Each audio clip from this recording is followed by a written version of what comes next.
Welcome! I'm looking forward to the next couple of weeks because we're going into the budget time again.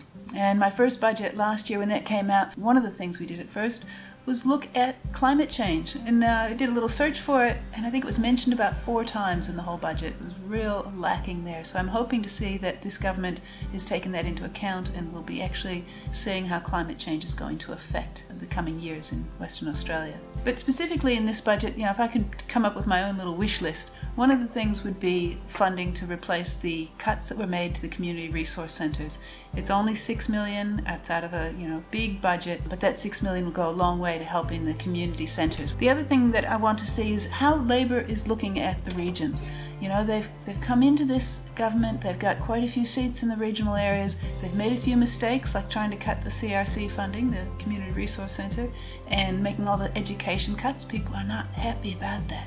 So what I want to see is how they're going to make it up to people. Where are they going to put some money to invest in the schools and the hospitals and the roads out in the regional areas, because that's what we need. Even looking at rail, we've taken so much of our grain off the rail and onto roads, and it's really messing them up and meaning that we need to put a lot more money in there. Now, I should say I'm not a big fan of putting more funding into infrastructure. We've seen a lot of that over the past 6-8 years.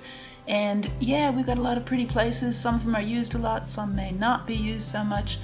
We've really got to focus on providing services. When we're tight with funds, we've got to make sure that we're addressing the needs of the people first. And those big pretty objects that we can do sometime, maybe when there's a little bit more money around. Right now, as we're heading towards $40 billion in debt, I don't think it's time to be borrowing any more money. Now, with the regional areas, the Department of Primary Industries and Regional Development, I really want to see what's going on there. There should be a lot more research into agriculture so that we can do things better than we have done in the past. Regional development is very important. We've got to get people wanting to live out there. So that's why we need these ag schools. We need to encourage students to try living out in the country, to see what it's like. Pick up some work out there and see if we can make a go of it in these towns. If we can pick up a lot more regenerative agriculture, maybe we'll have more small businesses out there doing things on a different scale and employing more people. Because what we've got to do is have jobs for people out in the regions.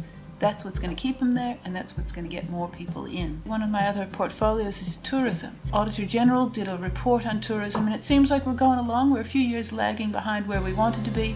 But the one area they've missed out on is Indigenous tourism. And I'd like to see something in this budget giving us a coordinated approach to how we're going to develop the Indigenous tourism in Western Australia. I know that there's a lot of international tourists that come here and they want to know about our Indigenous heritage. We've got to find a way to make sure they can get that experience. So just to cap off, what I'd like to see is more focus for the regional areas, give more opportunities for small businesses to develop out there, encourage them through good support through our Department of Primary Industries, and really make a go of it because there's so much to be had out there, and I think this budget could see a turnaround. Thanks.